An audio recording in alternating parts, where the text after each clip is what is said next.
అందరికీ నమస్కారం. నేను మీ ఎంఎస్. అయితే మెట్రో నగరాలు కావచ్చు, పట్టణాలు కావచ్చు, దేశం మొత్తం మీద 80% మంది ప్రజలు పట్టణాలలో, నగరాల్లో నివసిస్తున్నారు.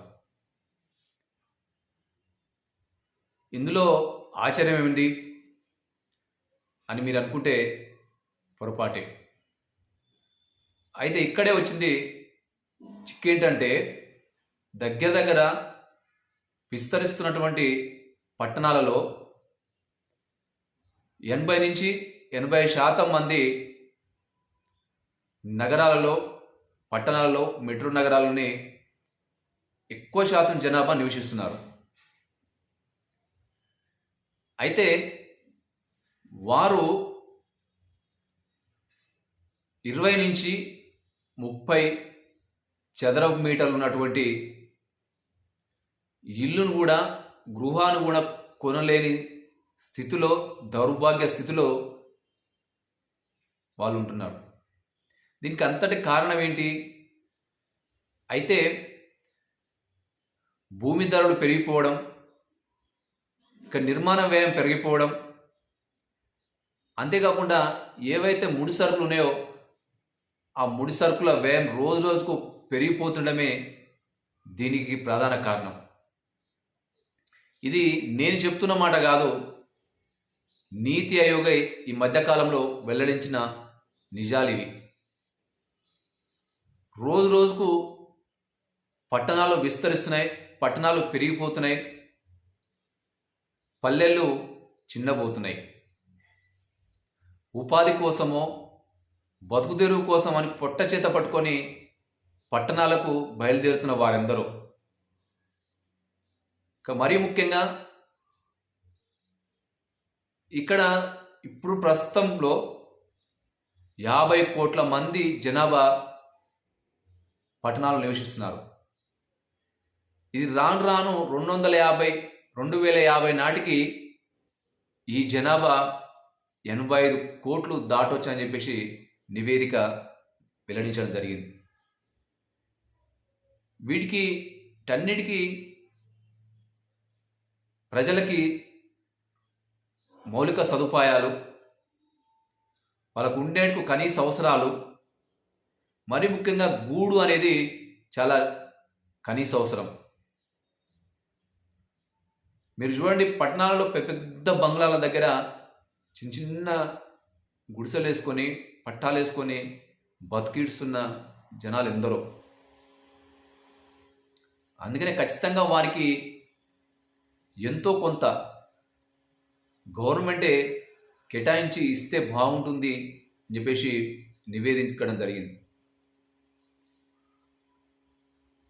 మీరు చూడండి, మరీ ముఖ్యంగా ఎవరైతే అసంఘటిత కార్మికులు ఉన్నారో, దానికి తోడు స్వయం ఉపాధి పొందుతున్న వారు ఉన్నారో వారికి అటు బ్యాంకులు రుణాలు ఇవ్వవు.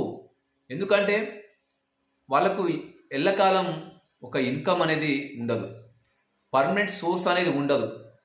దానికి కారణంగా వాళ్ళకు బ్యాంకులు లోన్ ఇవ్వవు. ఎక్కడ సెక్యూరిటీ లేకపోవడంతో వాళ్ళు ఇల్లు కట్టుకుందామంటే కూడా, కొనుక్కుందామన్నా ఎటు పాలిపోలేని స్థితి వారిది. ఇవన్నీ నేను చెప్తున్నా కాదు, ఈ మధ్యకాలంలో ఒక నివేదిక ఇవ్వడం జరిగింది నీతి ఆయోగ్. ఆ నీతి ఆయోగ్ వెల్లడించిన నిజాలు ఇవి. అందుకనే వివిధ దేశాలలాగా, ఇతర దేశాలు అయితే ఏ విధంగా అయితే, అది ఆస్ట్రేలియా కావచ్చు, ఇంకా ఇతర దేశాలు, ప్రపంచంలో ఉన్న దేశాలు పేదలకు, మధ్యతరగతి వారికి ఏ విధంగా అయితే వెసులుబాటు కల్పిస్తున్నాయో, గృహాలు అందిస్తున్నాయో, రాయితీలో భూములను కొని పేదలకు ఇచ్చేసి వాళ్ళకు ఎంతో అంత ఖచ్చితంగా చేదోడు వాదోడుగా అండగా నిలవాల్సిన అవసరం ఉంది.